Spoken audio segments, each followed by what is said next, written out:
Salut tout le monde, ici Ogen09. Alors déjà, première chose, le décor a changé derrière moi, mais j'ai dû changer d'endroit parce qu'il y avait trop de bruit là où je filme normalement, mais au prochain chose à savoir, le décor sera de retour. La voix off voit un peu mon décor et se dit, oh bon Dieu, c'est vrai qu'il a changé. Oui, c'est vrai qu'il a changé. Je suis désolé, je suis obligé de filmer autre part, donc on va parler... Et en même temps, j'ai pas de yeux, je sais pas quel décor... là où tu es, quoi. Ouais, en tout cas... Décor. Ouais, en tout cas, ce nouveau décor va juste m'accompagner pour aujourd'hui.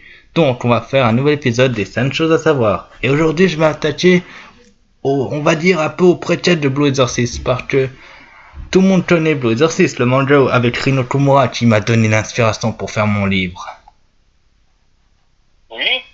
Et ben, je vais vous parler de son préquel, Star Traverse. Quoi? Star Traverse, c'est un manga qui se passe dans les pattes qui a été créé par le même créateur que Blue Exorcist, sauf que ce manga Nacho Santon, qui a été publié entre, si je me trompe pas, septembre 2014 et mars 2015-2016, dans ces eaux-là. Merci Wikipédia. Non, j'ai tous les volumes. D'accord. Ouais, donc on va faire 5 choses à savoir sur ce manga. Alors déjà, toutes les espèces de ce manga sont nées d'un même humain. Je m'explique. En fait, dans ce manga, puisque j'ai dit qu'il se passe dans l'espace, nous avons plusieurs races. Et que là, c'est logique. Ouais. Nous avons des androïdes, des hommes lapins, des hommes chats, des hommes chiens, des hommes rats, etc., etc. Et pourquoi pas aussi des hommes poissons? Parce qu'ils n'avaient pas vu ça dans... Parce qu'ils n'ont pas fait ça dans ce manga. Ah bah? Eh bah oui, et ils ont fait toutes certaines races, mais pas tous. Mais qu'est-ce que je veux dire par un même homme? En fait, je pense, dans ma théorie, que la personne qui a créé toutes ces espèces on va dire de bio, on va dire de mélange d'espèces, on va l'appeler Dieu. Ouais. Donc Dieu a créé la vie sur plusieurs formes. Il a dû vraiment avoir beaucoup envie de créer la vie.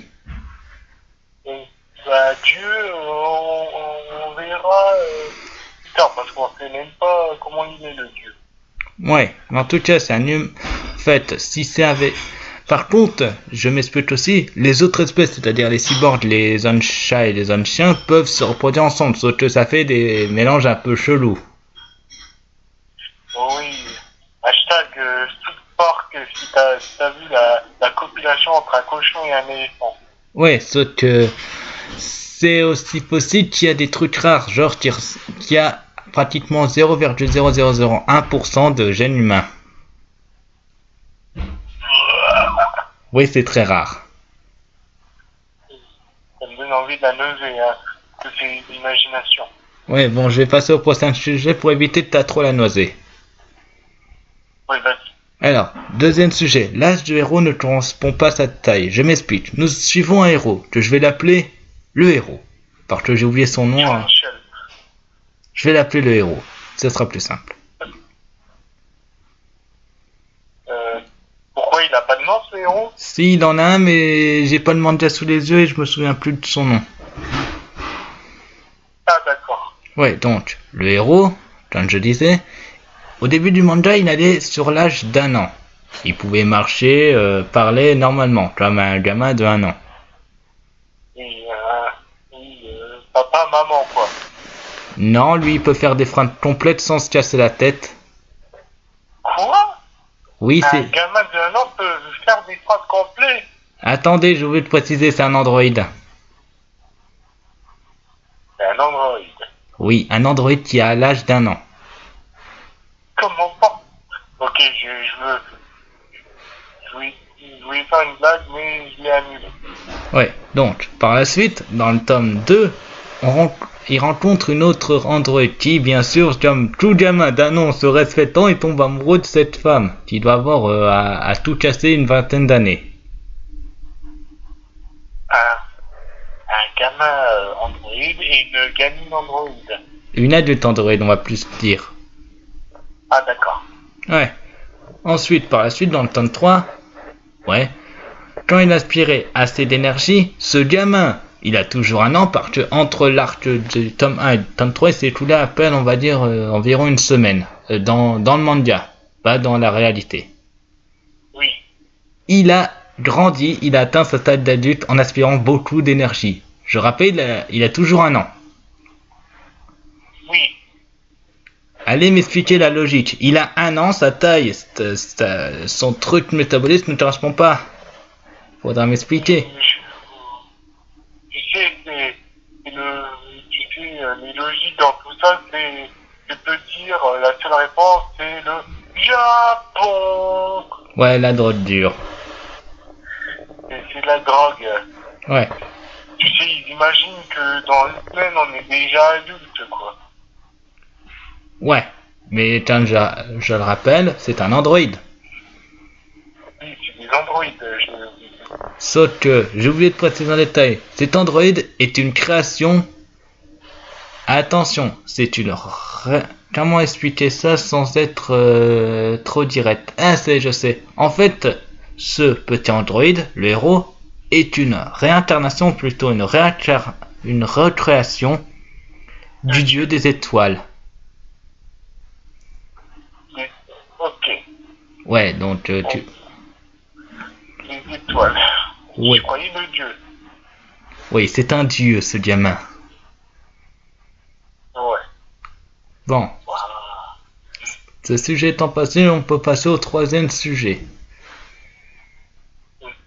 Notre futur possible. Parce que oui, j'ai expliqué que ça se passait dans l'espace, mais j'ai pas expliqué dans tel système solaire ça se passait dans ce manga. Ah bon? Dis-le-nous. Ouais. Eh ben, ce manga se passe justement dans notre système solaire même. Attends, tu veux dire que cet androïde est dans notre système solaire? Oui, mais dans le futur, bien sûr. Parce que pour créer des cyborgs, faut être fort. Oui. Ouais.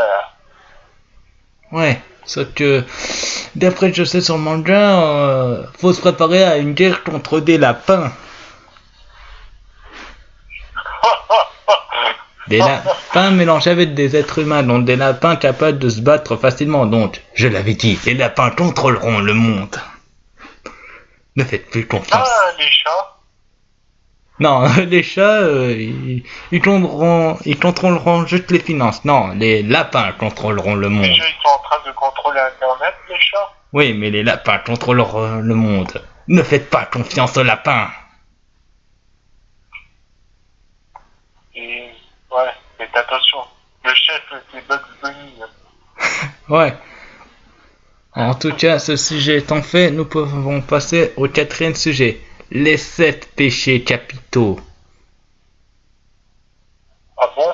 Oui, en fait, comme j'ai expliqué au début, nous pouvons, des fois, c'est assez rare, avoir des enfants qui possèdent 0,0001% d'humains. On appelle les gènes rares. C'est là tu me suis. Ouais. Il en existe 7.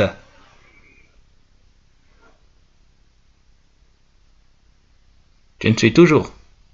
Oui, je te suis toujours. Donc, sur ces 7, nous pouvons avoir la luxure, la gourmandise, la paresse, et sur... Ça paraît. Oui, il y a un gamin sur la réunion, sur le tome 4, qui a quand même réussi à demander « Je m'ennuie, est-ce que je peux faire une sieste ?» D'accord. Ouais, nous avons les 7 péchés capitaux là-dessus. Je me souviens pas des autres péchés, je me souviens juste de ces 3-là. Merci, Fullmetal Chimiste, que je parlerai un jour. Plus tard. Oui. En tout cas, ce sujet étant... Ouais, ce sujet étant fait, passons au dernier sujet. Le héros me fait penser à Rin Okumura.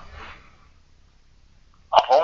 Oui, vous... Qui Rin Okumura déjà? Rin Okumura est le héros principal de l'œuvre de Blue Exorcist, justement. La bonne vieille tête brûlée.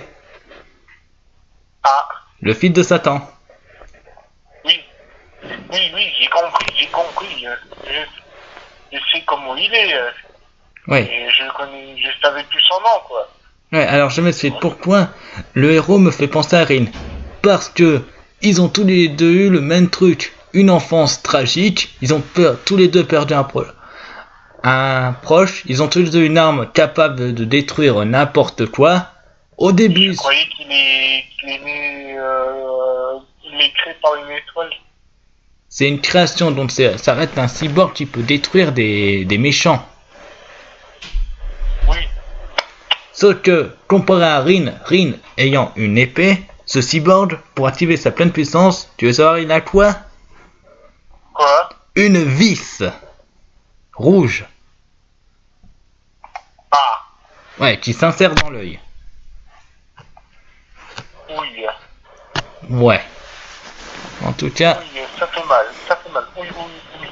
ouais, c'est pour ça que j'ai dit, ils ont tous les deux une arme qui peuvent détruire le monde entier. Bon, lequel? Alors Rin c'est son sabre, le Komaken, et le héros, Ouais. c'est sa vis, qui s'insère dans l'œil pour développer sa pleine puissance.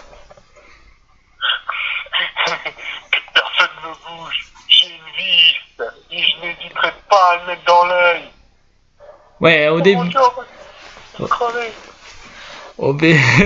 Au début, ça fait pas flipper, mais ensuite, les deux ne contrôlent pas au début leur arme. Rin, il peut péter un câble et devenir en mode démon total et péter les culs.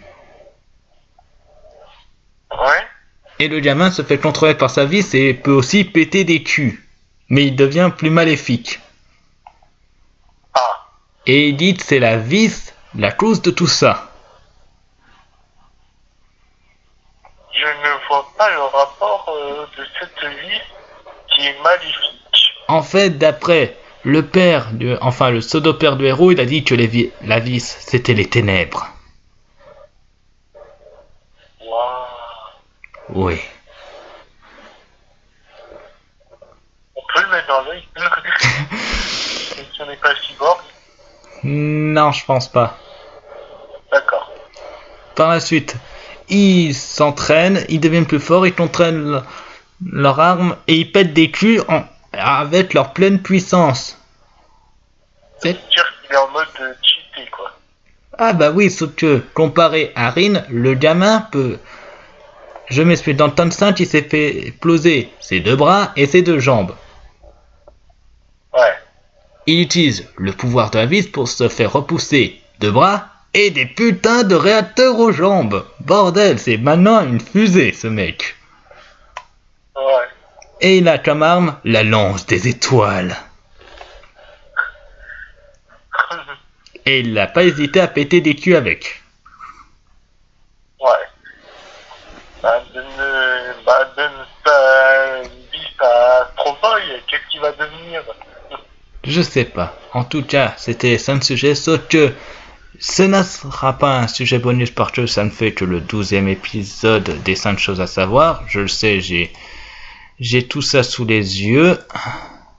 Ouais, c'est ça. Mais je vais vous dire quelque chose. Si sur ma chaîne je retiens, on va dire un minimum de 1000 vues, parce que là je suis à 831 vues, Oui.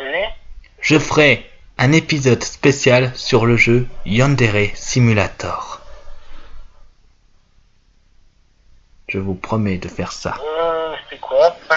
Yandere Simulator, en fait, tu contrôles une fille, Ayano Aishi, Ouais. qui veut conquérir son senpai par tous les moyens possibles. Ça va du meurtre à l'amical.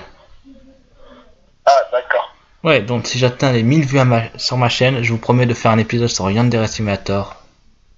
Et je vous le promets sincèrement. En tout cas, merci d'avoir suivi ce sujet. Je vous dis, ça en a sur ma chaîne. Abonnez-vous, mettez des pouces bleus, mettez vos défis pour les futurs let's play dans les commentaires. Et n'oubliez pas, je serai toujours là pour vous. Allez, à plus tout le monde. Bye.